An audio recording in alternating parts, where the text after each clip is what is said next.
ሰብ ከጽናዕንዖ ከበርትዖ ዝኽእል ትዋና ናይ ኣምላኽ ቃል እዩ ቃል ኣምላኽ ቃል እግዚአብሔር እዩ ንዑይና ትእኽሊ ቅድሚ ምዕዳልናስ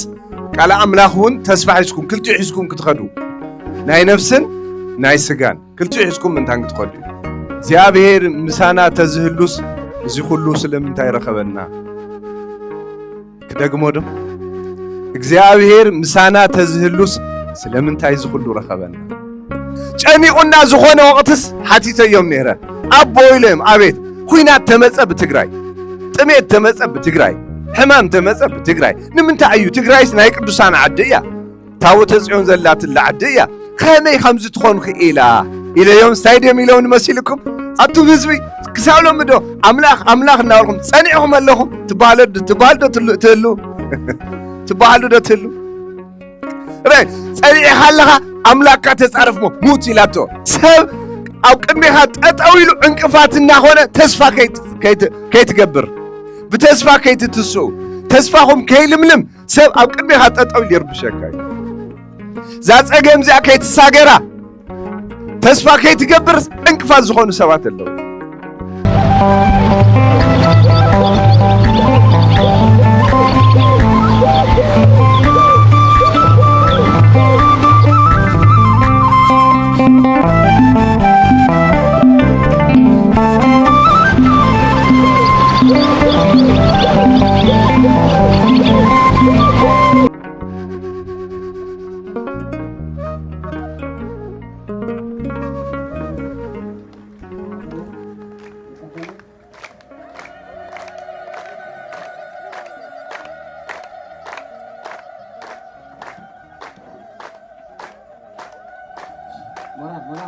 Moral.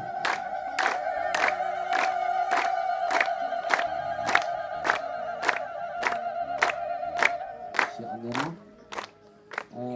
እና لما انت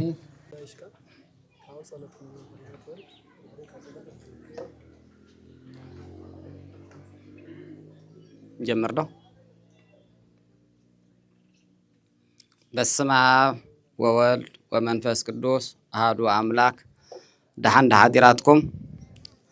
እና እግዚአብሔር ናው ዝዕለ እዚ ዘብጽሕና ዝተኸበረ ዝተመስገነን ይኹን እና ያው ኣብ ዝሓለፈ ብዕለት 13 ወርሒ 6 ከም እንፈልጦ በስመ አብ ወወልድ ወመንፈስ ቅዱስ አሐዱ አምላክ በቅድስት ሥላሴ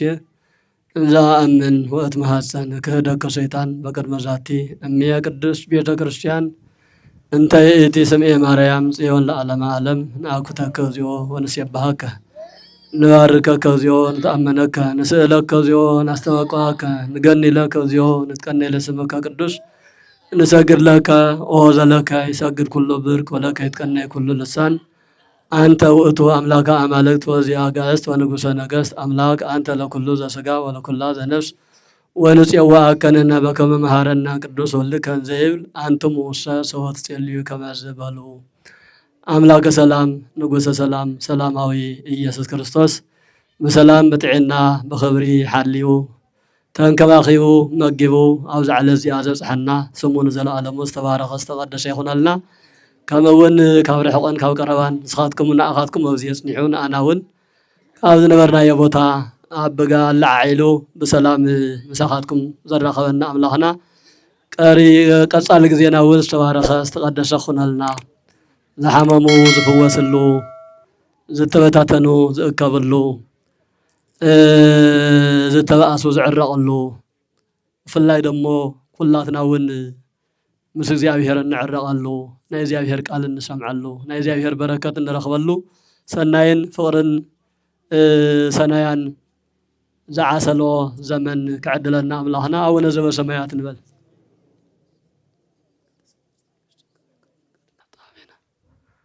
ወእግዚእየ ኢየሱስ ክርስቶስ ሰራይ ኃጢአት ወደምሳሴ አበሳ ሰራይ ኃጢአት ወኃጢአተ ኩሉ ህዝብከ በገቢር በነቢብ በሃልዮ በፍልጠትን ብዘይፍልጠትን ዝተሰርሐ ማእሰረ ኃጢአት ኩሉ እግዚአብሔር ይፍታሕ እግዚአብሔር ይባርኽ እግዚአብሔር ይቀድስ እሞ ክቡራን ደቂ እግዚአብሔር ኩላኻትኩም መጀመርያ ሰሞያ ኩላኻትኩም ላዛ ሚድያ أوزي صنعكم أوزي حماق كرفح من بابرو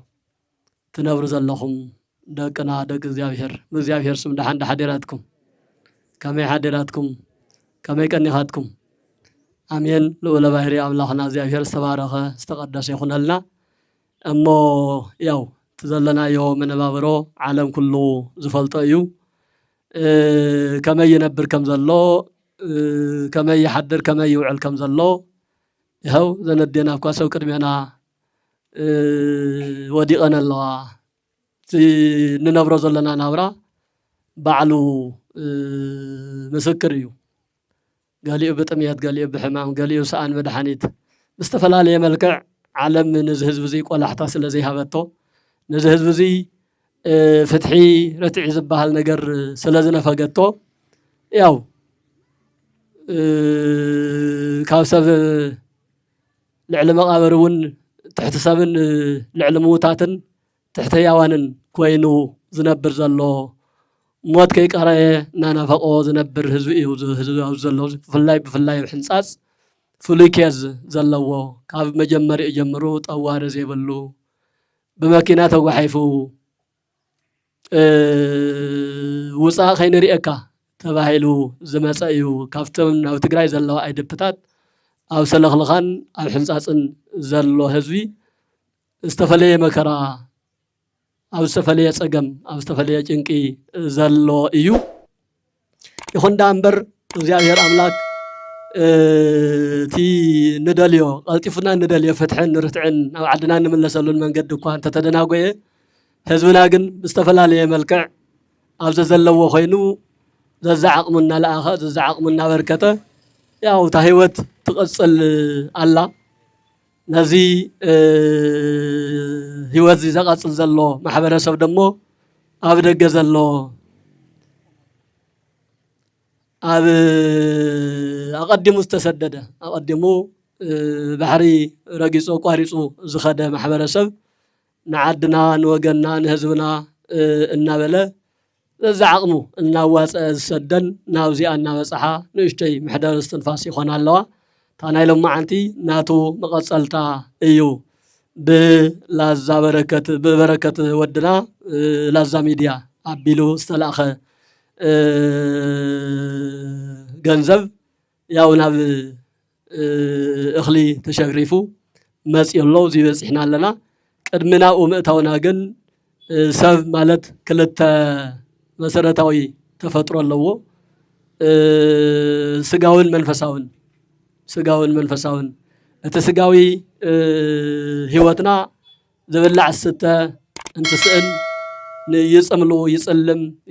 يحمم بزح ነገራት يጋጠمو እቲ መንፈሳዊ ህይወትና ወን በተመሳሳሊ ቃል እግዚአብሔር በስመ አብ ወወልድ ወመንፈስ ቅዱስ አሐዱ አምላክ በስመ አብ ወወልድ ወመንፈስ ቅዱስ አሐዱ አምላክ በስመ አብ ወወልድ ወመንፈስ ቅዱስ አሐዱ አምላክ ብፁዕ አቦና አቡነ ናትናኤል ናይ ምዕራብ ትግራይ ሰቲት ሑመራ ሀገረ ስብከት ሊቀ ጳጳስ ሊቃውንት አቦታተይ ካህናት ነተልእኮ ተፋጠኑ ዲያቆናት ምእመናትን ከመይ ቀኒኻቱም ከመይ ጸኒሕኻቱም ደሓንዲኹም አሜን ሉለ ባህሪ እግዚአብሔር አምላኽና ስሙ ተመስገነ ይኹን ሰብ እኽሊ ጥራሕ አይኮነን ዘጽናዕንዖ እኽሊ ወሳንን ድዩ ግን ብዘይ እኽሊ እውን ግን ንሓልፍ ኢና ሰብ ከጽናዕንዖ ከበርትዖ ዝኽእል ትዋና ናይ አምላኽ ቃል እዩ ቃል አምላኽ ቃል እግዚአብሔር እዩ ንዑይና ትእኽሊ ቅድሚ ምዕዳልናስ ቃል አምላኽ እውን ተስፋ ሒዝኩም ክልቲኡ ሒዝኩም ክትኸዱ ናይ ነፍስን ናይ ስጋን ክልቲኡ ሒዝኩም ምንታን ክትኸዱ እዩ ተኣኽሊ ዋላ እኳ ተተወደአትሲ ብናይ አምላኽ ቃል ክትጽናዕንዑ ምንታን ክሳብ ሕዚ መን ዘጽንሐና መን ዘጽንሐና እኽሊ ድዩ እግዚአብሔር የጽንሐና ምክንያቱም ብዘይ ምብላዕ እውን ሓሊፍናዮ ኢና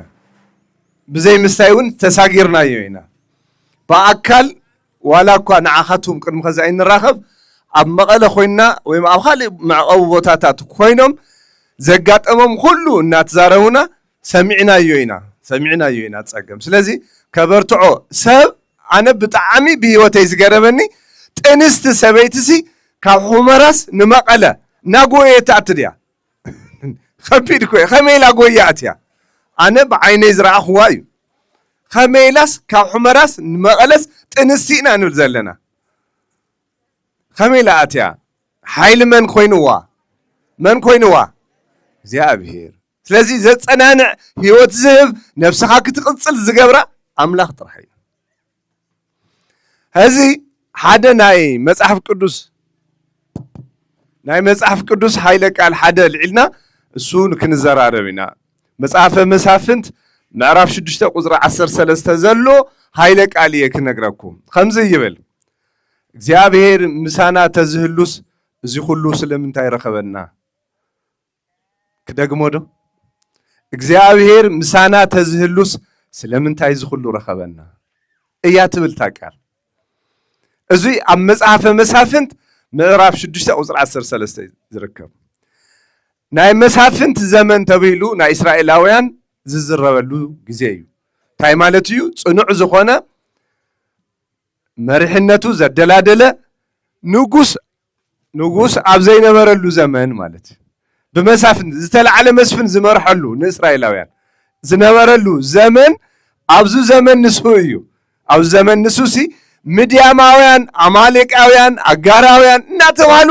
እናተልዓሉ ንእስራኤላውያን ዘሳቀይሉ ግዜ እዩ ነይሩ ምሳይ ደኹም መናን ምሳይ ደለኹም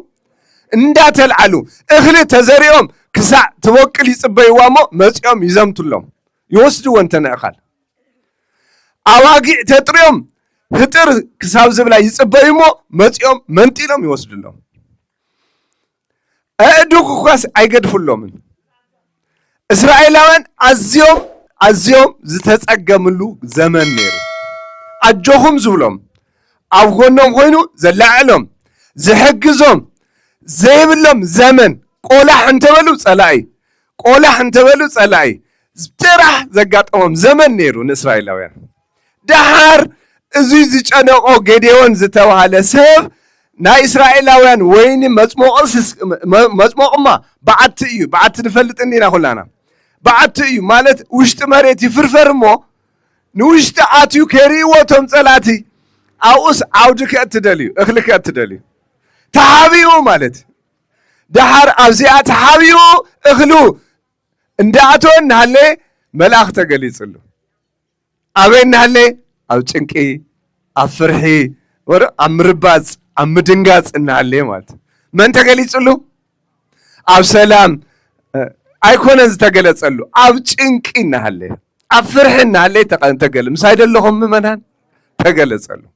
ድሓር እንታይ ዲልዎ ኣንተ ሓያል ሰብያ ወያ ፈሪሑስ ኣንተ ሓያል ሰብ ኢልዎ ድሓር ቅጽል ኣቢሉስ እግዚኣብሔርስ ምሳኻ እዩ ኢልዎ ወይ ንስኻ ድማ ዘርከብካ እግዚአብሔር ምሳና ተዝህሉስ እዚ ሁሉ ከመይ ምረኸበና ኣቦታትና ነጊሮምና ነይሮም እንታይ ኢሎም እግዚአብሔር ብሓያል ቅልጽም ብብዙሕ ተኣምራት ካብ ግብፂ ኣውፂኡና ሓር ኣውፂኡና ኢሎም ይዛረቡና ነይሮም ሕጂ ዳኣ ናበ ኸይዱ እዚኣ ከባድ እያ ብሓቂ እዚኣ እንታይ እያ ተርእተቲ ተስፋ ምቑራጽ ቀደም ወለድናሲ እግዚአብሔር ካብ ግብፂ ኸውፀና ኸሎ ዋዒ ከይቃጽለና ብደመና ጋሪዱ ሸፊኑ ለይቲ ድማ ጸልማት ከይኾነና ዓምደ ብርሃን ዘርጊሑ ይመርሐና ነይሩ ይብሉና ነይሮም ሕጂ ደኣ ናበይ ኸይዱ እዚኣ ኣቃታ ዘረባ ቀደም ወለድና ከይጠሜና እግዚአብሔርሲ ዘርኢና ነእትወሉ ግራት ስለ ዘይነበረና ኣብ በረኻ ስለ ዝነበርና ከምዚ ሕጂ ዘለና እዩ ኣብ በረኻ ስለ ዝነበርና ካብ ሰማይ መና ኣውሪዱ መና ዝበሃል ምግቢ ኣውሪዱ ካብ ምድሪ ድማ ከይጸምዕና ማይ በሊዕና ካብ ኾኽሒ ማይ ኣፍሊቁ የስተየና ነይሩ ከምዚ የሳጊሩ ዓድና እትዩና ይብሉና ነይሮም ሕጂ ደኣ ናበይ ኸይዱ እዚ ኸቢድ በቃ ከመይ መልኩምን ምእመናን ከመይ መልኩምን ኣብ ሑመራ እናሃለናስ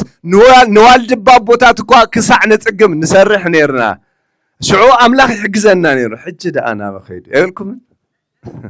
أحمرا كل مليلنا نيرو نتا حجاجز نيرنا زمت أجاشان إنجد نيرا شعو جزائري بارخنا نيرو حج ده أنا بخيد ويقولكم خمو يزمل جديون إجزابير مسانا تزخون دا تزخون مسانا تزخون نيرس حج ده أنا بخيد زس أجمز كلون من سلم تيرا خبرنا سلم تيرا خبرنا حجون هامو كويو إجزابير سي كان إسرائيلاويان فيلي أبيلو تاوتزون أمتيو أب تجري كتعرف غيروا ماس بولدنا زمن حج ده أنا بخيد حجنا بخيد بولدنا زمن ቅዱሳን ነገስታት እንኳን ቅዱሳን ነሮም ታቦት ዝተቀረጸሎም ከምና አብርሃ ዋጽዋ ሐፀይ ካሌብ ሐፀይ ገብረ መስቀል እናተባለ ተዘሪውና ነሩ ሕጂ ደኣ ናበይ ኸይዱ ቀደም ካብ ሮማ ካብ ግሪክ ካብ ካሊእ ዝመጹ ቅዱሳን መዕቆቢት ነራ ተዓድና ሕጂ ግን ንዓና እውን መዕቆቢት ክትኾነና ይኻለትን እቶ ኣምላኽ እሱ ናበይ ኸይዱ ሐፀይ ካሌብ ካብ ዓዱ ተሳጊሩ የመን ኸይዱ ንክርስቲያን ዝነበሩ አኡ ሁሉ ሓራውፂዎም ተባሂሉ እግዚአብሔር ዝለኣኾ ንጉስ ተባሂሉ ነይሩ ሕጂ ደኣ ናበይ ኸይዱ ሕጂ ናበይ ኸይዱ እግዚአብሔር ኣብዛ ዘረባ እዚ አይና ዘለና ሕዚ ኣብዛ ሓሳብ እዚ አይና ዘለና ሁሉሲ ክላ ቀደም ተሪፉ እዩ ዝብለካ ቀደም ሓሊፉ ብፍላይ ወለድኹም ኢና ንብል ኣቤት ነበርካ ጠስሚ ኣቤት ነበርካ ጤል ከፍቲ ሕጂ ደኣ ናበይ ኸይዱ እንታይ መጥፊኡ እንታይ ረኺቡና ዝዓዲ እዚኣ ካብ ካሊእ ካብ ግሪክ ዝመፁ እና ኣባ ፍሬምናጦስ ዝበሃሉ ሚስጥራተ ቤተ ክርስቲያን ካብ ግብፂ ከምፁልና ተለው ተሸይሞም ከሳቴ ብርሃን ኢላ መዕቆቢት ጥራሕ ዘይኮነትስ ከሳቴ ብርሃን ኢላ ዝሰየመት ዓዲ እያ ነይራ ሕጂ ደኣ ናበይ ኸይዱ ሕጂ ናበይ ንምንታይ ኢና ዓና መዕቆብ ስኢና ኣላ ንምንታይ ኢና መፅለሊ ስኢና ኣላ ንምንታይ ኢና ዝሓስበና ሰብ ስኢና ኣላ ሕጂ ናበይ ኸይዱ እግዚአብሔር ቱ ቀደም ዝነበረ እግዚአብሔር ሕዚ የለን ኣሎ ዶ የለን ኣሎ ዶ የለን ናይ ኩለና ሕቶ እዩ ምስ ሓደ ግዜስ ጻድቕ ኢዮብ ዝበሃል ዘጋጠሞ ንሱ እዩ ኢዮብ ጻድቕ ካብ ምዃኑ ዝተሰአ ኩሉ ሻዕ ንደቁ ኮይ ንደቁሲ እንታይ ይገብር ነይሩ ይበሃል እግዚአብሔር በዲሎም ኣቐይሞምዎ ከይኾኑ እናበለ ብቁፅሮም ልክዕ መስዋዕትና ኣምላኽ ዘቕርብ ነይሩ ካብ ጽድቁ ዝተሰአሲ ካብ በዓሉ ሓሊፉስ ንመን ይተርፍ ነይሩ ንቤተሰቡ ከምዚ እኮሎ ዝተባረኸ ሰብ ዋላ ኣብ ፀገም ይሃሊ ዋላ ኣብ ጭንቂ ይሃሊ ኩሉ ሻዕ ካብ በዓሉ ሓሊፉ ንቤተሰቡ ዝተርፍ ኣብዚኣ ኮይኑ ዝፅሊ ኮ ይሳንን ንዓለም ኩሉ ሰላም ሃብ እናበለ ግን ድማ ክንፅሊ ይግበአና እዩ ሰላም ስለዘየለና ኣብዚ ዘለና ኢዮብ ከምኡ እዩ ካብ ኩሉ ድማ እዩ ካብ ሙሉእ ዓለም ፍጹም ሰብ ኢሉ ኣብ ቅድሚ ሰይጣን እግዚአብሔር ዝመስከረሉ ድማ ኢዮብ እዩ ነይሩ ትጽድቁስ መን ዝመስከረሉ መን ይመስክርሉ ባዕሉ ኣምላኽ እግዚአብሔር ትዘጽድቕ ኣምላኽ ይመስክርሉ ጻድቕ ከም ባርያ ኢዮብ ኣብ ዓለም ፍጹም ሰብ የለን ኢሉ ንመጀመርታ ግዜ ተዘረበሉ ንኖህ ጥራሕ እዩ ካብ ዓለም ሙሉእ ተባሂሉ ንኢዮብ ጥራሕ እዩ ኢዮብ ክሳብ ህንዱዚ ጻድቕ ኮይኑ ግን ሰይጣን ቀኒኢሉ መን ቀኒኢሉ ኣታምሳይ ደለኹም መን ቀኒኢሉ ሓደ ግዜስ ሓደ ቦሎ ሕጂ እውን ኣለዉ በዓቲ ዓፂዮም ኣብ ግብፂ ብፃ ኣብኖናትና ይፈልጥዎም እየ ኣብዚ ባ ኣክሱም ዓፂዮም ኣለዉ ሕጂ እውን ኣለዉ ፈልጦም እየ ጨኒቁና ዝኾነ ወቕትስ ሓቲተዮም ነይረ ኣቦ ኢሎም ኣቤት ኩናት ተመፀ ብትግራይ ጥሜት ተመፀ ብትግራይ ሕማም ተመፀ ብትግራይ ንምንታይ እዩ ትግራይስ ናይ ቅዱሳን ዓዲ እያ ታቦተ ጽዮን ዘላትላ ዓዲ እያ ከመይ ከምዚ ትኾኑ ክኢላ ኢለዮም ስታይ ድዮም ኢሎም ንመሲልኩም ሰይጣን ቀኒኡላ መን ቀኒኡላ እስከ ብሓንሳብ ሰይጣን ኣብ ልዕሊ ኢዮብ ቀኒኡሉ ቀኒኡሉ ዋይ ንሱ ደኣ ኩሉ መሊእካሉ ደቂምካዮ ሃፍታም ጌርካዮ ስለዚ ከመይ ቢሉ ክፀርፈካ እቲ ዘለዎ ሃፍቲ እንደውሰደሉ ሽዑ ክፀርፈካ ኢልዎ ከሳሲ ሰይጣን ማለት ከሳሲ ማለት እዩ ቀኒኡሉ ኣብ ቅድሚ እግዚአብሔር ከሲስዎ እንታይ ስለ ዝኾነ ፍጹም ሰብ ስለ ዝኾነ መዓስ ኣብዛ ሰናይ ዘመን أبز سناي زمان أبز هفتام زخون الله معلتي أجنتها في السمنات دحر إجزابير خمسة لوا باريا إيوب عايز عرفن خمون عيجبرن في السم سبيو إلكا جن كيد أهافت نبرتو أبدك وسلطاني بكاية نعوجن كيتنا خويا مساعد الله كيتنا خو يلوا كيدو سب هذا معلتي هفتام نيرو دخا كاموهان كوزي سورنا هفتام نيروس دخا زلوا نيروس زبلو وهذا نيروس لماني كاموهان يسورنا إيوب نابزي يوريدو بحنت معلتي خفو ورا مولو معلت زسمع الله معلت أجمال خاهم زخينن أتعال خاهم زخينن أدوكا خاهم زخينن موداتا خفو انتاي سمعوا انتاي لكم سي دقها زوم عسرت دقها بحادك زي توديون كاوز خفل دي هاوت النبرة تتفق مليسخا صعيرخا قعيركا تمصو حليفخا مني تكو أشعو إيوك أشعو أبكعو بك انتاي توايلو عبل عليو حاموخشت نسنسو نحرق عنو موداتا دحر الحمد دقيسو وجو تخدينو دحر سجده خمزي ونبلا እግዚአብሔር ሃበ እግዚአብሔር ደማ ወሰደ ጥራሕ ዝባነይ ካብ አደይ ማህፀን ወፄ ተመሊሰ ደማ ጥራሕ ዝባነይ ናበይ ክኸድየ ናይ አምላኽ ስለዚ ናይ አምላኽ እግዚአብሔር ስሙ ተመስገነ ይኹን በለምበር ኣይተጻረፈን ካብ አፉን ሕማ ነገር ኣይተረኸወን ሰይጣን ሓፊሩ ኢዮብ ኸቢሩ رأي أستوعلو هافت النبرات بمولو طرح كيمسلو دقو سيني إنا نولنا أو حانت معلت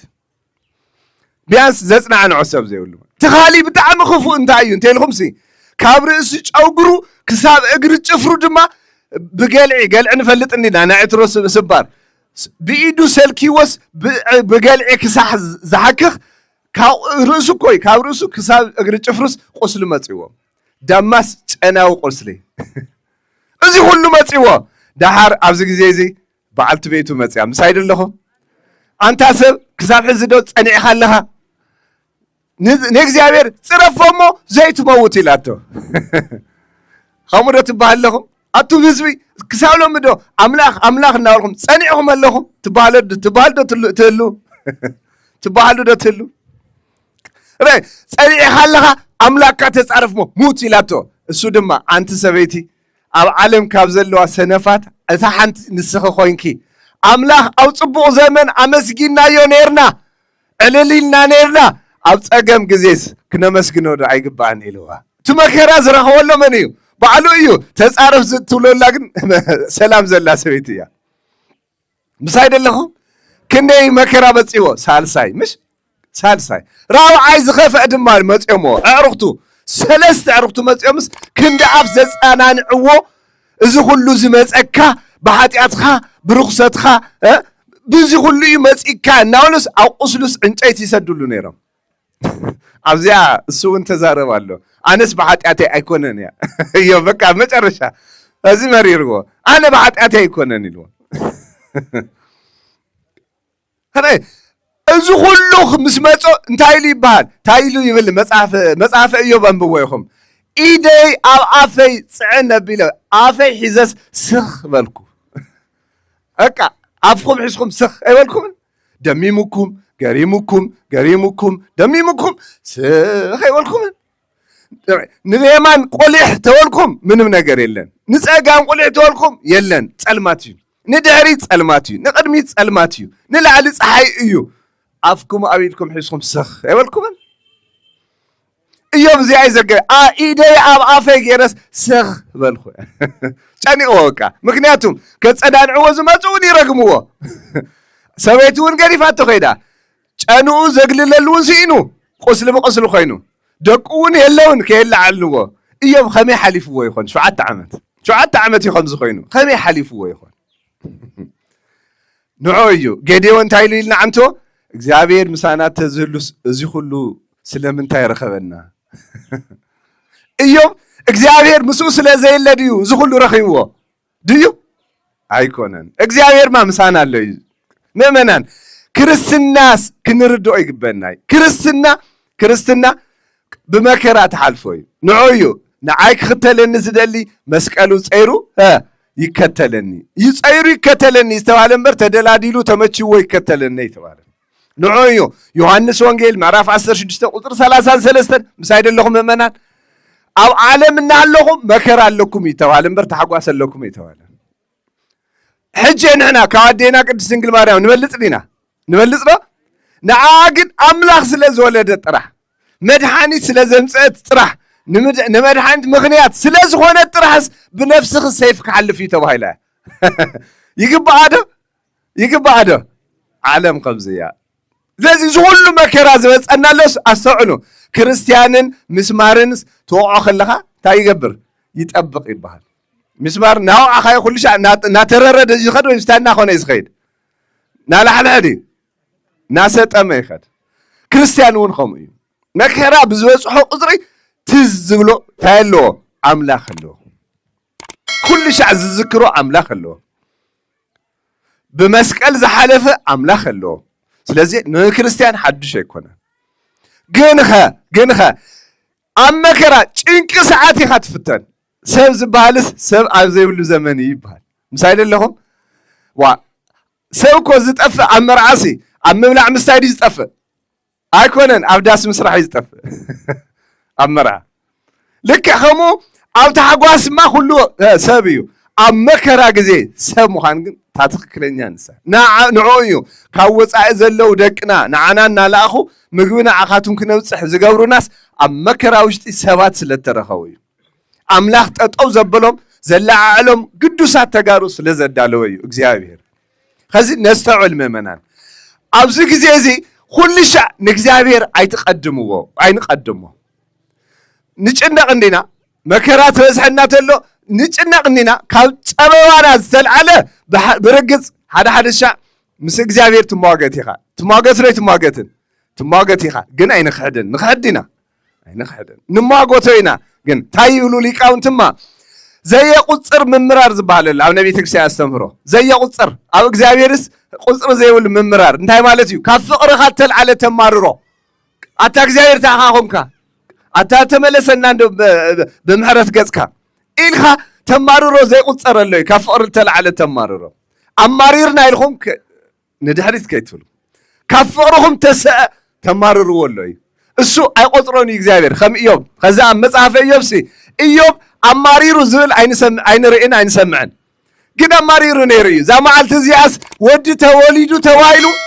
تقلل تزيب بهاليلو أماريري زال تولد كلها ما قلتس سألمات مخانات إلي كاوش إنك تسايقن نعم راحو كخد ليخون كاوش إنك جنها كل شيء أمرنا نامس أزفتنا وموتا مسابوتاتنا نيروز بهالجزائر حجد أنا بخيدو نعمل لكنا أمرنا يفتننا بزأمنا أطري فتننا بزأمنا أطري فتننا نحن هذا كافتم خالوت سبات زولت أنا غير رأينا يبليو حقيو إنك مكرا خبيديو جن نجزائر ما قدام صبح يكون نايمو دات حد تاريخ كالعلم كتقاللين يوسف زبال ودو أبراهام نيرو أبراهام نيساق وليدو يساق دما إيساون يعقوب زبال وليدو يعقوب دما 10 تخلت ولد نورمو تمبل 10 حدث يوسف زبال نيرو يبل من زبال نيرو يوسف دحر يوسف عرف بالله سي وقعي صنح ولا ليش تصنح زحوه يوسف خمسة قات إمويل يوسف إخزابير حلم قليص له تاي 5 خون نجوس 5 خون أحواتون ولدون 5 سجدوا حليمو نيرو من قليص له حلمي مساعد لهم من قليص له إخزابير قليص له قدنا يقول أنا قر مستر كدلادل إن تجبو تا مستر أوتيو نحواتو نجيرهم نخلو زقبع مستر تزخون ما نخلهم حلمك قلت سلم نيري حكينا جن سلا زي نجر نمن طرح قال يسوا نيوسف طرح نسقنا يقول أنا نجر خيدو نجيرهم نسخاب علينا كتنقص لي خاملت كنسجد الخدينا مالت إلهم قبل علي تلعي لهم لهم قريفهم هو شيء أموه بعسرة قرشين هذا قبص تبال عدي كاو إسرائيل سناب قبصي شيء أموه هذا عاوزي خلتنا قرستو علم منها إخزابير زبالو نجر مني كترفو دلينيو أحواتو بجز أحواتو حكينا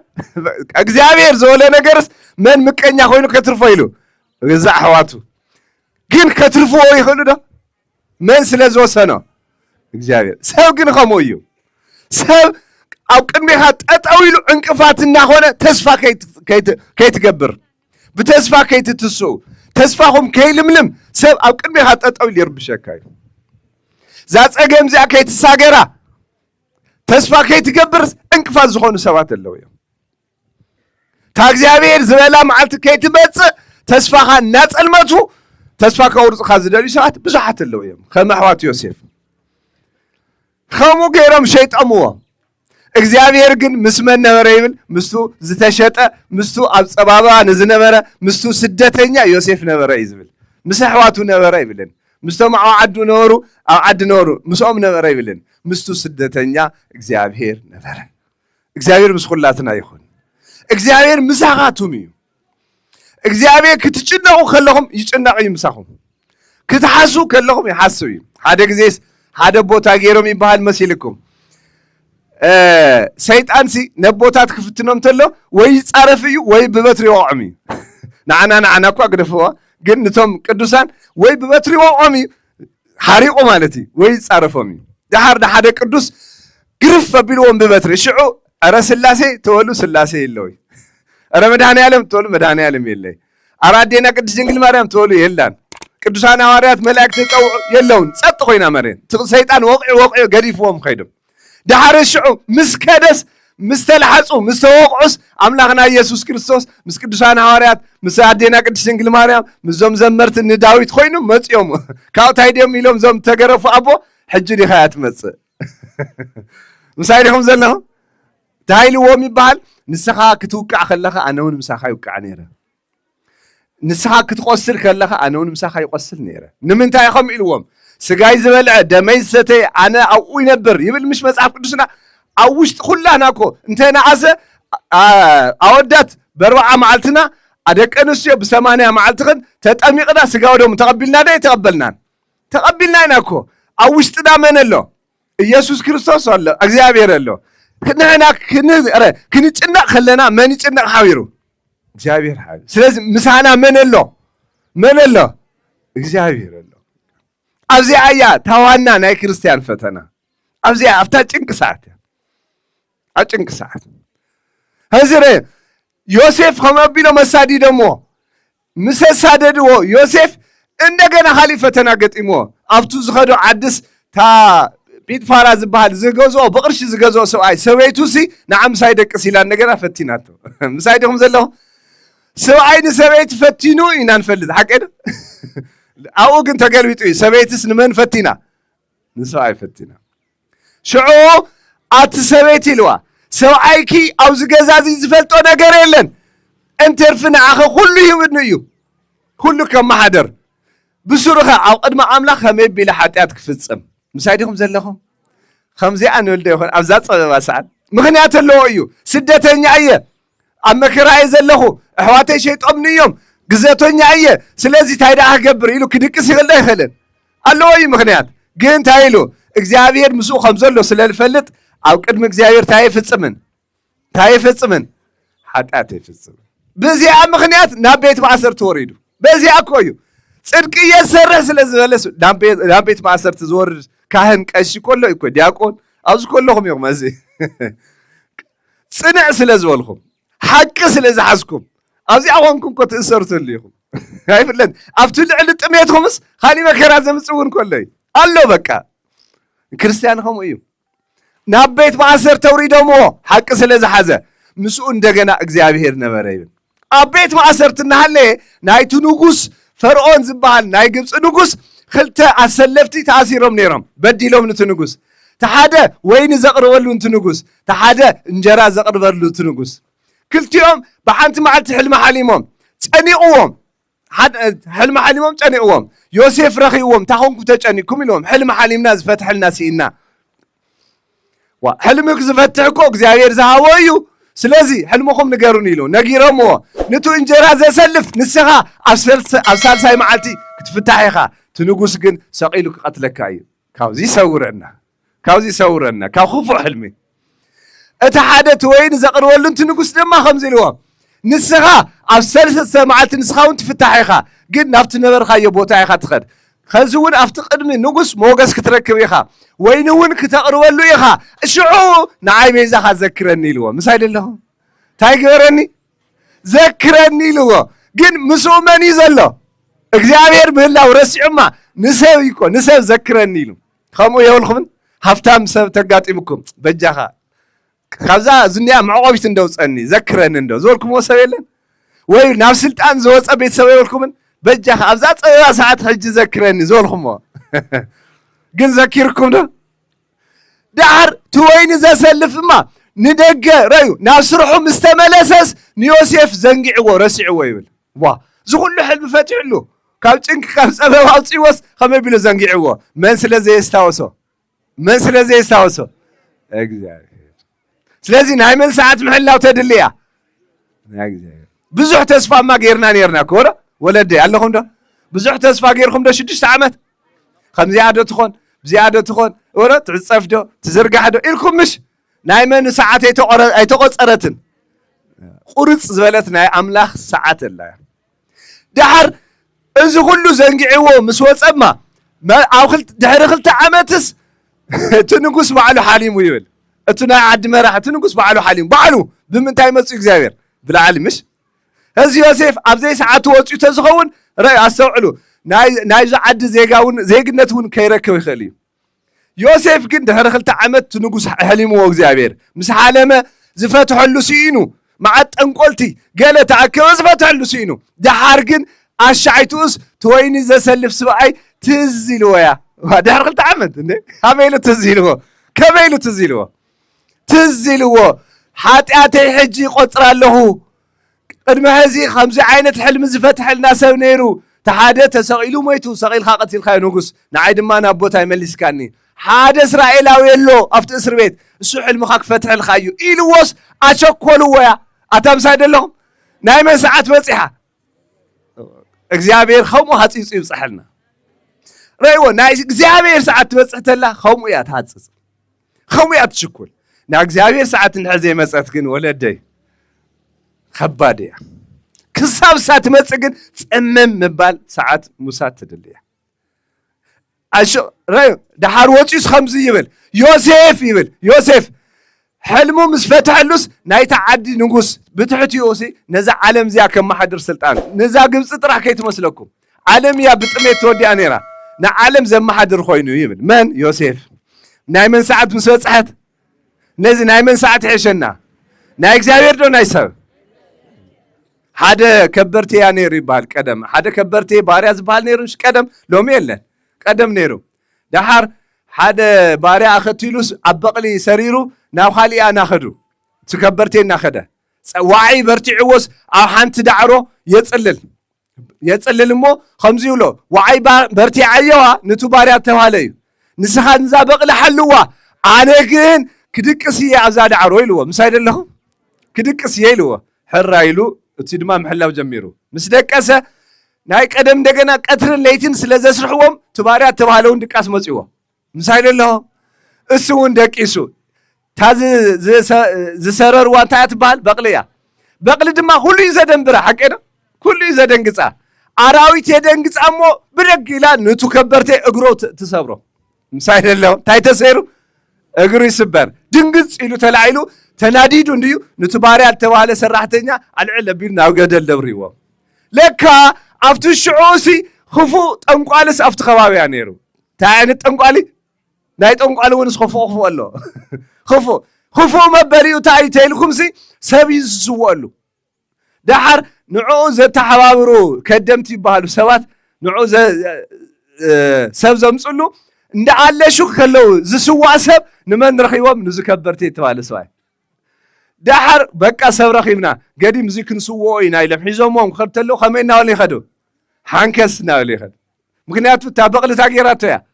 سيراتو يا حنكسنا ولي خدتلو تطنقولي انا حنكس سواي دي مسوات زخونلي ابر ليلو دحارش عنا قيحو تكبر تسواي لكاس تقول عم دقاسو تابقل مدنبارا ها اغريون مسبارو نصبقو يلو يبال ንምንታይ እዩ ንጽቡቕ እዩ እግረይ ተዘይስበር ነይረስ ትጠንቋል እንታይ ክገብረኒ ነይሩ ክስወአኒ ነይሩ ኣብዘ ግዜ ኢሉ መጺኡ ብገመድ ነቲ ሰራሕተኛ ነቲ ባርያ ካብቲ ገደል ኣውፂኡ ዝወደይ ቅሬታ ገበረለይ እንኳዕ ደቀስኻ ተዘይትድቅስ ነይርኻ ታበቕሊ እግረይ ተዘይተሰብረኒ ሎማዓንቲ ጉድ ኮይነ ነይረ ንጠንቋል ክስዋእ ነይረ ኢልዎ ቱ ሰራሕተኛ ድማ ከምዚ ኢልዎም ጎይታይ ንዓይ እውን እንኳዕ ናብቲ ገደል እተኹም ነያ ምክንያቱም ንስኹም ጥዑይኹም ተባሂልኩም ክትምለሱ ከለኹም ንዓይታይ ክግበር ነይረ ክስዋእ ነይረ ስለዚ ንኹለና ንጽቡቕና እዩ እግዚአብሔር ሁላ ዝገብራ ንጽቡቕ እዩ ኣብ ሰብ ክፉእ ዝመስሉ ኣብ እግዚአብሔር ክፉእ ዘይኮኑ ብዙሓት ነገራት ኣለዉ እዮም ኣስተውዕሉ ስለምንታይ እዩ እግዚአብሔር ከምዚ ገይሩ መን ጥራሕ ዝፈልጦ ኣምላኽ ጥራሕ ዝፈልጦ ስለዚ የብለና እዩዎ ካብዚ ተላዓልናሉ ርእሲ ንመለስ እግዚአብሔር ምሳና ተዝህሉስ እዚ ኩሉ ኣይምረኸበናን ኢሉ መን ተዝህሉ ከይንብል ይሕጅ ዘልዕልኹ ሓሳብ ከይንብል ኣምላኽ ምስ ጥሜትና እውን ኣሎ እዩ ምስ ፀበባና እውን ኣሎ እዩ ምስ ጭንቅና እውን ኣሎ እዩ ኣብ ሰላም ዘመን እውን ምሳና ነይሩ እግዚአብሔር ኣምላኽ ምስ ኩላትና ይኹን ክንብርትዕ ኩለ ሻዕ ክንተሓጋገዝ ኣጆኻ ኣጆኺ ክንበሃል ግድን እዩ ከምኡ እንድሕር ዘይተዋሃይልኩም ኣይንወፃን ዛ ፀገም ክንረዳዳእ ክንኽእል ኣለ ኣይንጨካከን ሓደ ሻዕ ክንጨካኸን ንሰምዕ ኢና ዋላ ኣብቲ ከተማ ኮይንና ኣይንጨካኸን ሰብ ኣብ ጥሜት እናሃለወ እንድሕር ተጨካኺኑ ኣብ ሰላም ዳ ከመይ ክኸውን ክባላዕ ኣብዚኣስ ምቀኛ ዝኾን ሰብ ከሎ ኣብዚኣ ካብዚ ንውፃእ ከምኡ ዝኾንና ሰባት ተሃሊና ንውፃእ ካብዚ ዛ ጭንቂ እዚኣ ተሓልፍ እያ ዛ ፀበባ እዚኣ ተሓልፍ እያ ከም ምሕላፋ ሸዓይቱ ንተዓዛዘብ ኢና ካብ ምትዕዝዛብ ግን እግዚአብሔር ነፃ ይውፀና ሕዚ ካብ እንግሊዝ እዩ ተሓገዝ መፅዩ ስለነበረና ሰዓት እግዚአብሔር ኣምላኽና ዝተመስገነ ይኹን እግዚአብሔር ምስ ኩላትና ይኹን እግዚአብሔር ሕጂ እውን ምሳና ኣሎ እዩ እግዚአብሔር ኩሉ ሻዕ ምሳኻትም እዩ ብፍላይ ምስ ስደተኛ እዩ መጽሓፍ ቅዱስ ምስ ስደተኛታት ነይሩ እዩ ዝብለና ንኣጆኹም ለደይ ኣሕዋተይ ኣብ ፀበባ ኣብ ጭንቂ ዘለኽን ኣደታተይ እግዚአብሔር ካብቲ ፀበባ ዘውፅኡ ናብዛ ንፈትዋ ዓድና መረበትና መቸስ ኩሉ ዓድኹም እዩ ግን ድማ ከም መረበትካ የለን ናብ መረበትኩም ብሰላም ይመልስኩም ሽዑ ድማ ብታሕጓስ ቃል እግዚአብሔር ንመሃረሉ ሰዓት እግዚአብሔር የምፀልና ናይ ዮሴፍን ታሪክ በመልዓል ከምኡ እውን ናይ ጌዴዎን መስፍን እስራኤል ታሪክ በመልዓል ብደንብ ምሂረምና ኣለዉ ታ መጨረሻ ዝኣሰርዋ መእሰሪ እግዚአብሔር ምሳና እንተዝኸውንስ ንምንታይ ከምዚ ኮይንና እያታ ቃል ግን ታ መልሳ ከምኡ ከይንብል እዩ እግዚአብሔር ምሳና ዘይኮነሉ ግዜን መዓልትን የለን እግዚአብሔር ምሳና ስለ ዝኾነ እምበር እግዚአብሔር ካባና እንተዝፍለማ እቶም ሰባትን እቶም ምሕደሪ ሰይጣን ዝኾኑ ኣካላትማ ዝሓሰብዎን ዝናገርዎ ዝነበሩን ካልእ እዩ ኣይኮነን ድዩ ኣብ ገፀ ምድሪ ከይረኣዩ ኣይኮነን ኣብ ትሕቲ መሬት እውን ተቆፊሩ ከይርከቡ ዶ ይበሃል የነበረን ናይ ሰብ ሓሳብ ንሱ እዩ ናይ እግዚአብሔር ሓሳብ ግን ከምኡ ኣይኮነን ገሰጸኒ እግዚአብሔር ወለሞት ሰባህቱ ይመጣወኒ እግዚአብሔር ገሲጹኒ ቀፂዕኒ ንሞት ግን ሕሊፉ ኣይሃበንን ኢሉ ልበ ኣምላክ ቅዱስ ዳዊት ተግሳጽ ዘለ እዩ ቀጽዓት ዘለ እዩ ኣቦ ኣዶ ንደቆም ይቐጽዑ ብፃውና ብንእሽተይ በትሪ ገይሮም ብዝኾነ ገይሮም ይቁንጥጥ የብሉ ንምንታይ እዮም ስለ ዝጸልእዎም ድዩ ወለድና ዝግስጹና ስለ ዝጸልኡና ኣይኮነን ስለ ዝፈትውና እዩ ከይንበላሾ ሕገወጥ ከይንኸውን መፃወቲ ሰይጣን ከይንኸውን ወለድና እኳስ ይቐጽዑና እግዚአብሔር ድማ ብዓብዩ ከምህረና ክመኽረና ክግስጸና እምበር ከጥፈአና ዝደሊ ኣምላክ ኣይኮነንና እግዚአብሔር ምሳና ስለ ዘሎ ሕዚ እውን ደጊምና ፈጣሪና ነመስግኖ እግዚአብሔር ዝተመስገነን ዝተባረኸን ይኹን ናይ ቅዱስ ያሬድ ቃል ልዕልና ንእሽተይ ሃሌሉያ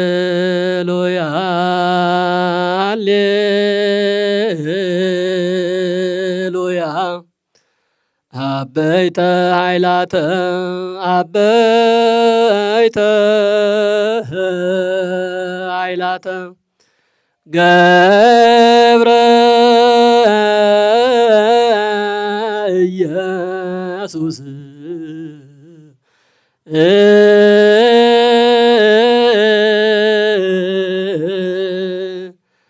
ዕለተ ሰንበት እምኩሉ ዘየአቢ እነግር ዘገብረ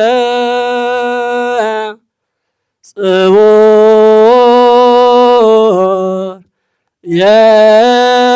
የውር ያወይነ ውእቱ ሰገብር ኢየሱስ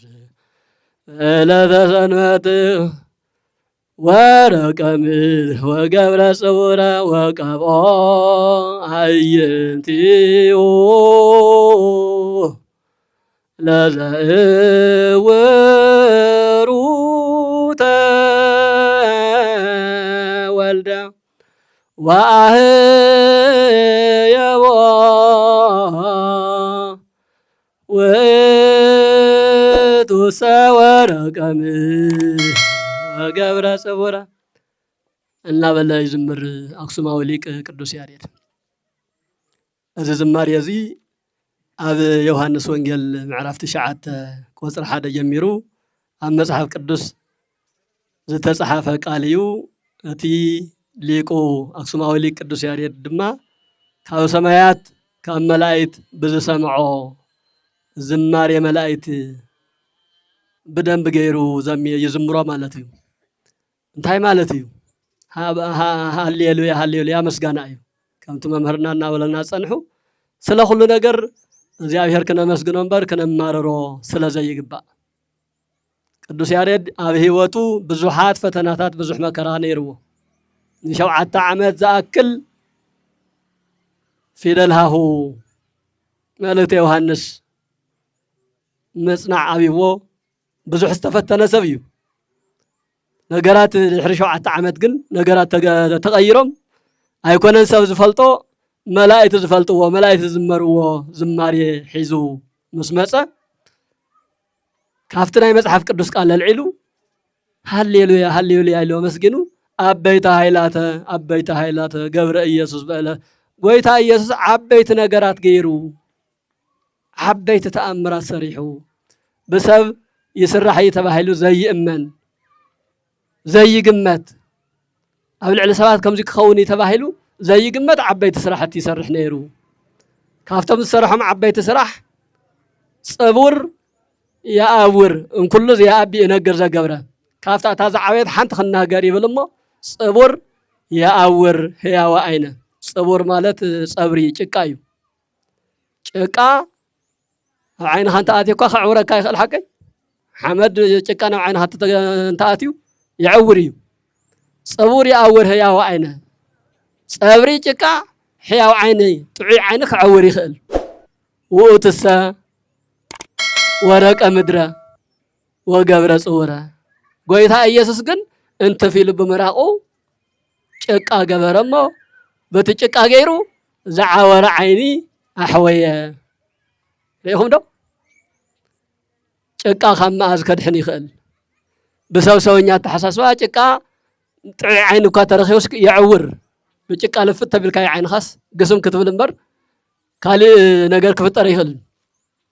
ጎይታ እግዚአብሔር ግን ብምራቁ እንትፊሉ ጽቡር ጸብረ ጽቢሩ ነዚ ምንም ናይ ዓይኒ ምልክት ዘይነበሮ ሰብ ኣሕይዎ። ስለዚ ናይ እግዚአብሔር ስራሕ ዝገርም ስራሕ እዩ ኢሉ ይዝምሮ። እዚ ማለት እንታይ ማለት እዩ? ደቂ እግዚአብሔር ካብ ዕለታት ሓደ መዓልቲ ጎይታ ኢየሱስ ኣብ ምድሪ እስራኤል እንትንቀሳቐስ ሓደ ናይ ዓይኒ ምልክት ዘይብሉ ሰብ ረኸበ ይብል ኣብቲ ዮሃንስ ወንጌል ምዕራፍ 9 ሰብ እዩ። ኣብዚ ኣብ ገጹ ከባቢ ግን እንኳን ዓይኒ እንኳን ዝርእስ ብስሩ ናይ ዓይኒ ምልክት ዘይብሉ ልሙጽ ልምጽ ዝበለ በቃ ናይ ዓይኒ ቅርጽ እኳስ ዘይብሉ ማለት እዩ። ዳሓርቶም ቅዱሳን ሐዋርያት ጎይታ ኢየሱስ ጎይታ ጎይታ ኢሎም ኣብየት እዚ ዓይነ ዝዕጉር ለማጽ ሰብዚ ብኃጢአተ መኑ ተወልደ ዝእውር ዝዕውር ዓይኒ ምልክት ዘይብሉስ ከመይ ኢሉ ከምዚ ተፈጢሩ? ብናይ መን ኃጢአት እዩ? ብናይ ወለዱ ኃጢአት ድዩ? ብናይ ኣዝማዱ ኃጢአት ድዩ? ብናይ ባዕሉ ኃጢአት ድዩ? ንምንታይ ከምዚ ኮይኑ ተወሊዱ ኢሎምዎ። መቸም ሰብ ከምኡ እዩ ዝብል ዝኾነ ንእሽተይ ነገር ተሪእብካ ናይ ባዕሉ ሓጢኣት ናይ ባዕሉ በደል ናይ ባዕሉ ገይጋይ ይርእን እምበር ኣባኻ ዝኾነ ነገር ከውፅእ ይስዕር ከምዚ ኣብዚ ሓተ እውን ነይራ እያ ኣብዚ ሕዎ እውን ነይሩ እዩ ቀለብለም ይብል ነይሩ ከምዚ ምካ እዩ ይኸው እግዚኣብሔር ፈሪዱ መዓት ተምፅእሉ ብዙሕ ነገር እዩ ዝበሃል ሰብ ሐዋርያት እውን ከምኡ ዓይነት ኣተሓሳስባ ነይሩዎ ጎይታ እንትምልስ ግን ንሱ እውን ኣይበደለን ቤት ዘመድ ኣዝማዱ እውን ኣይበደለን እንታይ ደኣ ናይ እግዚኣብሔር ስራሕ ኣብ ልዕሊኡ ክግለጽ ምእንቲ ሰብ ምእንቲ ክመሃረሉ እዚ ሰብዚ ዓይኒ ዘይብሉ ኮይኑ ተፈጢሩ ኢልዎ ዝኾነ መከራ ዝኾነ ስደት ዝኾነ ጥሜት ብሓጢኣት ጥራሕ ኣይኮነን ዝመጽእ ብሓጢኣት ብስሕተት እውን መከራ ይመጽእ እዩ ብንጽህና ብቅድስና ብእምነት ውሽጢ እናነበርካ እውን ከምዚ ዓይነት መከራ ይመጽእ እዩ ከምታ ኢዮብ ዝበልዎ ኢዮብ ቅድሚ እግዚኣብሔር ባዕሉ ንጹህ ቅዱስ ሰብ ኢሉ ዝመስከረሉ እዩ ግን ኣርባዕተ ዝኾና ነጥብታት ኣልዒሎም እኳስ የምህሩና ነይሮም እና ከምዚ ዓይነት ዝኾነ ነገር እንትፍጠር ኣብ ልዕሊ ሰብ ንምፍራድ ኣይንሸኩል ናይ ባዕልና ጥራሕ ንርአ እገለኩ ከምዚ እዩ እገሊትኩ ከምዚ እያ እዛ ዓይነቱ ነገር ኣብ ማሕበረሰብና ብዙሕ እዩ ዝስማዕን ዝርአን ክኸውን ዘይግብኦ ናይ እግዚኣብሔር ስራሕ ኣብ ልዕሊና ክግለጽ እንትድለ እግዚኣብሔር ክገልጾ ብዝደለየ መልክዕ ከምጽኦ ይኽእል እና ድንን ኢሉ ምራቕ እንትፍ ኢሉ ጭቃ ግብር ኣቢሉ ናይ ዓይኒ ቅርፂ ቅርጽ ቅርብ ብጭቃ ልፍጥ ኣቢሉ በልዳሓን ምስ በልዖ ዓይኒ ቦጊሉ ይርእዩ ብሰላም ምንቅስቃስ ጀሚሩ ዓይነ ስውር እዚኣ ልዕሊ እምበር ቅዱስ ያሬድ ጽውር ይኣውር ህያው ዓይነ ወትሰ ወረቀ ምድረ ወገብረ ጽውረ ወቀዋይንቲዩ ለዝአውሩ ተወልደ ጨቃ ቅድሚ ሕዚ ዓይነ ሰብ ድሒኑ ኣይፈልጥን ከዕውር እንተኮይኑ እምበር ጎይታ ኢየሱስ ክርስቶስ ግን ዝገርም ነገር ገበረ እንታይ ገበረ በጭቃ ገይሩ ዓይኒ ሰርሐ በጭቃ ገይሩ ዓይኒ ሰርሐ ዓይነ ብርሀ እና እግዚአብሔር ስርሑ እጹብ ድንቅ እዩ ዝገርም እዩ ምሳና ስለ ዝኾነ እግዚአብሔር ስለ ዘይተፈለየና ያው ንሓሙሽተ ዓመት ንሽዱሽተ ዓመት ምንባር ማለት እኮ ተኣምር እኮ እዩ ዝበዓሉ ንዘስተውዓለ እኮ ከምዚ ትነብሩ ዘለኹም ሓሪስኩም ኣይኮነን ኣብ ኢድኩም ዝኾነ ባንክ ደብ ገለ ነይሩኩም ኣይኮነን እግዚአብሔር ግን ብኪነ ጥበቡ በቲ የቢሉ ይምግበና የንብረና እግዚአብሔር ምሳና ስለ ዝኾነ ስለዚ እግዚአብሔር ምሳና ከም ዘሎ እምበር እግዚአብሔር ካባና ከም ዝተፈለየ ብሓጢኣትና ጥራሕ ዝመከራ እዚ ከም ዝመፀ ገይርኩም ሓሲብኩም ማንነትኩምን ውሽጥኹምን ህይወትኩምን ኣይትጉድኡ ስለ ኩሉ ነገር እግዚአብሔር ዝተባረኸን ዝተቀደሰን ይኹን መባል ልመዱ ናይ ሎማዓንቲ እቲ መግለፂ ክገልጽዎ እዮም ዝገርም ነገር ንዑ ተሰለፉ ክወክም እየ ካብቲ ዝገርምን ታሪኻውን ስራሕ ሎማዓንቲ ኣብቲ መእተውየ ዝበልክኹም ላዛ ሚድያ ቀዛሕታ ሚድያ እናበልና በቴሌቪዥንን ብዝተፈላለየ ማሕበራዊ ሳይንሳዊ ቴክኖሎጂታት እናተጠቐምና ንሪኦ ቀዛሕታ ሚድያ ሰሚዕኹም ዶ ትፈልጡ ላዛ ሚድያ በረኸት እስከነስም እዮም ፈሊጦም ሽበል በረኸት እዚ ናይ ላዛ ሚድያ ማለት ሓላፊ ወና እኒኦ እዚኣ እኒኦ ሎማዓንቲ መፅኡ እኒኦ እና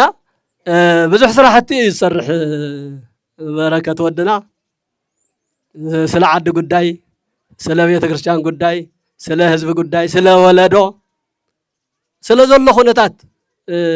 ዝኽእሎ ነገር እናሰርሐ እናተቃለሰ ብወቢሉ እውን ኣብ ጥሜት ኣብ መከራ ንዘለዎ ወገናትና እውን ብሚድያ ብምቅላሕ ከምዚ ርዳእታ ሓገዝ ብምምፃእ ብዙሕ ስራሕ እዩ ዝሰርሕ ካብቶም ብዙሓት ስራሕቲ ሎማዓንቲ ኣብ ዓዲ እንግሊዝ ዝነብራ ክልተ ሜሮንን ሮዚናን ዝተባሃላ ኣዋልድ ሓሳብ ፍሊቐን ኣሕዋተን መሓዙተን ጎራብተን ዝፈልጥወንን ዘይፈልጥወንን ብዝተፈላለየ መልክዕ ኣነቃቂሐን ኣበጋጊሰን ህዝብ ትግራይ ይሃልቕ ኣሎ ህዝብ ትግራይ ይውዳእ ኣሎ ሎሚ ዘይሓገዝና ሎሚ ዘይረዳእና ሎሚ ንህዝብና ዘይበፅሕና መዓዝ ክንበፅሕ ብምባል ክልቲአን ብዘበገሱ ሓሳብ ናይ ባዓልተንን ናይ ዝሰምዕወንን ደማሚረን ገንዘብ እየን ልኢኸን ተሓሳብ መበገስቲ ግን ክልተ እየን ተመልከቱ ክልተ ቆልዑ ሮዚናን ሜሮንን ኮይነን ነገራት ኣመቻችአን ተሓባቢረን ለሚነን ፅሒፈን ሎማዓንቲ ን300 ሰብ እንተነእሱ ናይ ሰሙን ምግቢ ልኢኸናልና ኣለዋ ብመን ኣቢለን ብላዛ ሚድያ ብበረከት ኣቢለን ማለት እዩ ናይ በረከት ውላድ ብእውነት እግዚኣብሔር ይባረካ ወድና እውን እዚ ሎሚ ጥራሕ ኣይኮነን ኩሉ ግዜ ብፍላይ ካብቲ ዕፅዋን ክባን ተባሂሉ እቲ ጦርነት ካብ ዝጅመር ጀሚሩ ኣብ ዝተፈላለየ ዝተፀገመ ማሕበረሰብ ብዙሕ ርዳእታ ሓገዝ እናገበራ እናተሓባበራ እየን መፅአን ሎማዓንቲ እውን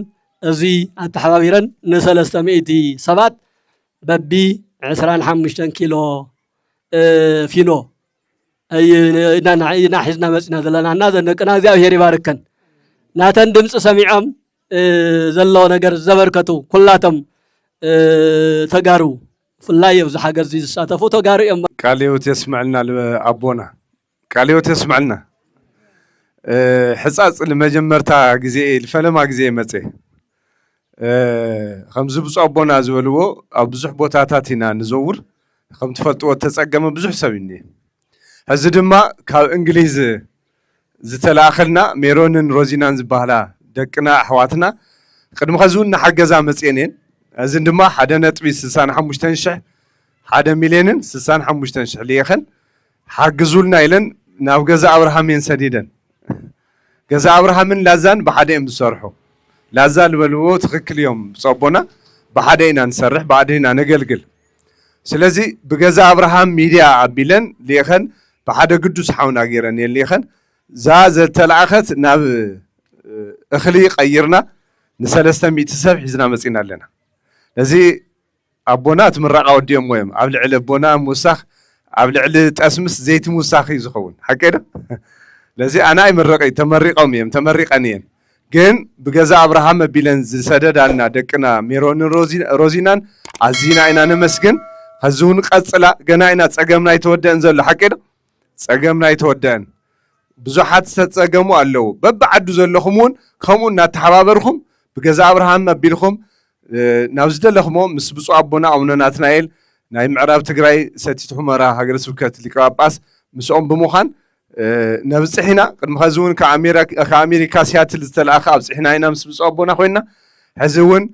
እናሓፍትና ሜሮንን ሮዚናን ዝለኣኻና ካብ እንግሊዝ ብገዛ ኣብርሃምን ብላዛ ሚድያን ጌርና ኣብፅሕና ኣለና ካብዚ ብምቕፃል እቲ እኽሊ ንዓኻቱም ክንበፅሕና ክንገብር ቅድሚ ላፍቲ እኽሊ ምዕዳልና ግን ናይዚ ናይ ሕፃፅ ኣብ ሕፃፅ ኢና ዘለና ምናልባት እዚ ሚድያ እዚ ትከታተሉ ዘለኹም ኣሕዋትሓት ኣብ ሕፃፅ ዝተመዛበሉ ወገናትና ብዛ ዘላ ን300 ሰብ ኢና ንዕድል ዘለና ናይ ሕፃፅ ተወካሊ ካህን ኣቦና ዝዛረብዎ መልእኽቲ ኣሎ ናብኦም ክሕልፈኩም እሞ መጀመርያ ዝኸበሩ ብፁዕ ኣቦና ኣቡነ ናትናኤል ናይ መንበረ ሰላማ ሊቀ ጳጳስ ናይ ሰሜን ምዕራብ ናይ ምዕራብ ሕሞራ ዋና ጳጳስና እንታው ዝኸበራ ዘን ደቅና ከዓ ህፃውንቲ ቆልዑ ሮዚናን ሚዛንን ንዘልኩማ ሜሮን ዘን ህፃውንቲ ቆልዑ እዚኣተን ኣደ ሃገር ገዛ ፎቅ ሰርሐን ዝፀራ ዘለዋ ካልኦት ዘን ህፃውንቲ ቆልዑ ግን እዚኣተን እግዚኣብሔር ለምለም ይኹነ ኣምላኽ ነዚ ሽግር ዝርአን ኣብዚ ሕምፃፅ ጠፊኡ ዘኒ ህዝቢ ከፊእዎ ዘኒ ህዝቢ መምቆት ኣብ ረስኒ ኣብ ቸንዳ ናይ 5 ዓመት ቸንዳ ሒዙ ከርተት ኢሉ ደቅና ኣሕዋትና ክንድግፍ ኢና ወለድና ኢላን ሓሲበን ንዓና ልኢኸናና ብኣፍ ኣቦና ብኣፍ በረከት ላዛ ሚድያ ብኣቦና ኣብርሃም ገዛ ኣብርሃም ዝበሃል ወለድና ምስላዶም ብጣዕሚ ኢና ተሓጒስና ብጣዕሚ ኢና ክብርና እግዚኣብሔር ኣምላኽ ዝሓሰቦ ይፍፅመን ናብ መረበተን ናብ ጥንታዊ ወለደን ኣሕዋተን ዓሌተን ዘለዎ ናብታ ለምለም ዓደን يكون أبو تجرين أبو ولا بإثيوبيا تخينو نخمس عنا እግዚአብሔር አምላክ ናይዘው ዘኒ አረጋውያን ጸሎትን ናይዘው ውጾን ሊቃና ጳጳሳት ዘኒሆ ብትግራይ ዘኒሆ ናቶም ጸሎት ናባእተን ይብጻሕ ሓለውተን ይኹን ተብ ዓለም ዝሕው ዝውንጨፍ ዘሎ እግዚአብሔር አምላክ በዓሉ ጠቢቑ በዓሉ ናብ መረበተና ከባቢ ናብ ሰብ ንክመጻ እግዚአብሔር ናህና ጸሎትን ናይተነው ዘኒ አረጋውያን ጸሎት ይኹን አምላክ ከማንም ይኹን ብየማን ጸጋምን መልእክት ዓጂቡ ናብ ደስ በለን ዓዲ የንቀሳቅሰን ናህና ጸሎት እሞ ብፁዕ አቦና ቅድሚ ሕዚ እውን መጺኦም كرتات الأولو هو منا لقي سمنا خير ميهم حجون دوي لم يهو قدم سلسة برعيم نامسون أنقصاسو نبارخو يوم دخلنا مونا تنبرخت نعنا وحدرنا أنتم دكنا ويأذن يخو منو على برختون كاتلك أين أمريا بتعامل بلح تقراها زيادة أملاك سلطة كان أصلا يخيد تم زم سخاذني وقلنا خاذني تخاذلت مدياتون سخاذني ودقفتي مزب صابونا ذني ودقفتون يخبر لنا እግዚአብሔር አምላክ ሕንጻት ሒኹም ተዓንቶ ዝግለጽ ነበረ ንሕና ትኽክል እዩ ምንም ትኽክል 25 ኪሎ ምንም ንዓና ቋመ ይኾነናን ክንደይ መኪና ዝውንን ክንደይ ትራክተራት ክንደይ ላም ዝነበሮ 200 ከፍቲ ዝነበሮ እዩ ምንም ክንደይ ኮሚደረ ሳብ ሓንቲ ለይቲ ክልተ ለይቲ ዝበልዕ ዝነበረ ህዝቢ እዩ ግን ዘይፈተወ መማር ስኢኑ ስኢሉ ዝሓድረሉ እዩ ዘኒ እሞ እግዚአብሔር አምላክ ከዓ ናብቲ ተዓፂና ዘኒ ሰብኣይ እግዚአብሔር አምላክ ከዓ ንሱ سلام غيرو ناب مربتنا بزيكا منم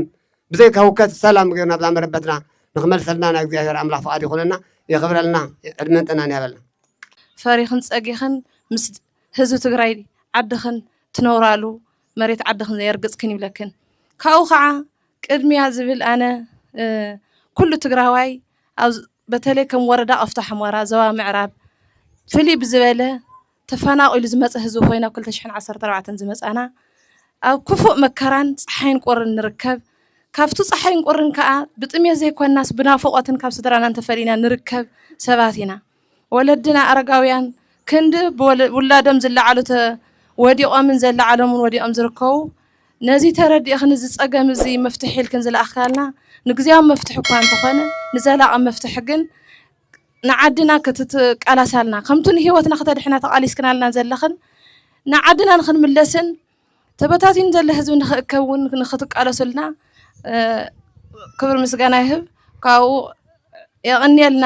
لنا بسم دك أنستيان بسم أرجان ولد بسم دك أنستي أرجاويان زلوا دخاتم هساونتي كبر مسجانا يهب عدمن تعناني هاوكن كم مريت عبدخن مسيخن وليدكن كبيركن هزوخن مرة هزوخن أم مريت عبدخن لم يرقصكن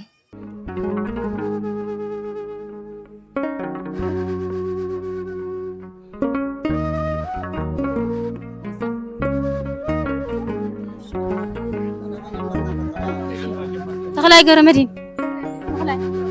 تخلي خيدانو تخلي خيدانو تخلي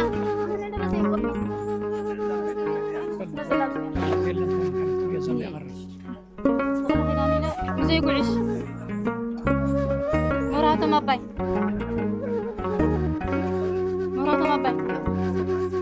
تولت عمنا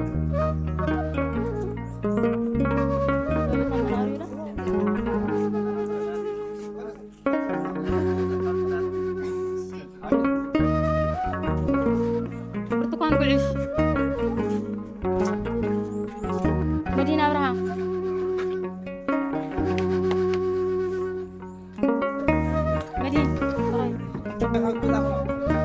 انك حمران كعداي نشمها صبو ديار هادنا حواتي دو يبلكم دقاي دو يبلكم حواتي لم يرقصكم تنوهاو تون عدنا تعنا هبن صفاتكم ون سالخاتكم ونقرنا ولدهم أرقت توزي تدورينا صبوا بواخاتكم دحنا لنا زمحاتي ظهرها لنا يقومكم دو يبلكم رؤس ولا يحضركم ساتنون تنوهاو تون لم يقرن صفاتكم ون لم كنوا كاو يا خلي ترى بقى